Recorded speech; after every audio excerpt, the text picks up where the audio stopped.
ஆக்சுவலாக இப்போ என்ன பண்ணுறாங்கன்னா உள்ள உட்காந்து ரீல்ஸ் பார்த்துன்னு இருக்காங்க. வீடியோ இருக்கிறது கூட தெரியாமல் சரி போய் சர்ப்ரைஸ் பண்ணுவோம். ஏன்னா இன்னைக்கு காலை மறந்துட்டேன் விஷ் பண்ணுறதுக்கு. ஆக்சுவலாக எனக்கு அவ்வளோ பர்த்டேன்றதே நான் மறந்துட்டேன். எதுவுமே விஷயம் பண்ணல, ஒன்றுமே பண்ணல. நான் அம்மா வந்துட்டேன். திருப்பி சர்ப்ரைஸ் பண்ணலாம். என்ன பண்ண வீடியோ என்ன வீடியோ என்ன பண்ண போறேன்? நானா மண்டல முட்டை உடைக்கலாம்னு இருக்கிற வரைக்கவா? எதுக்கு சொல்ல என்ன சர்ப்ரைஸா? காலைல பர்த்டேவே மறந்துட்டி. அப்புறம் என்ன சர்ப்ரைஸ் எல்லாம்?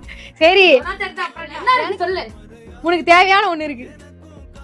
உனக்கு என்ன தேவை? அதுக்கு பேர் என்ன இது? நல்லா பிச்சை எடுக்கிறமா நீ? ஓபன் பண்ணு. அதுல என்ன இருக்கு? ஒரு கெஸ் இருக்கா? என்ன தேவை? உனக்கே தெரியல. எல்லாமே கிடைச்சிருச்சுல உனக்கு? உனக்கு தேவை எதுவுமே கிடையாதுல? எல்லாமே கிடைச்சிச்சு. உனக்கு தேவையே இல்லைல்ல? இது கொஞ்சம் நல்லமா இருக்காங்க. அது கூட சோப்பே போட மாட்டேன். எப்படி குளிக்கிற? சோப்பெல்லாம் எப்படி குளிக்கிற? குளிக்கிறியா இல்லையா? இல்ல போய் தண்ணி மட்டும் ஊத்திட்டு வந்துறியா?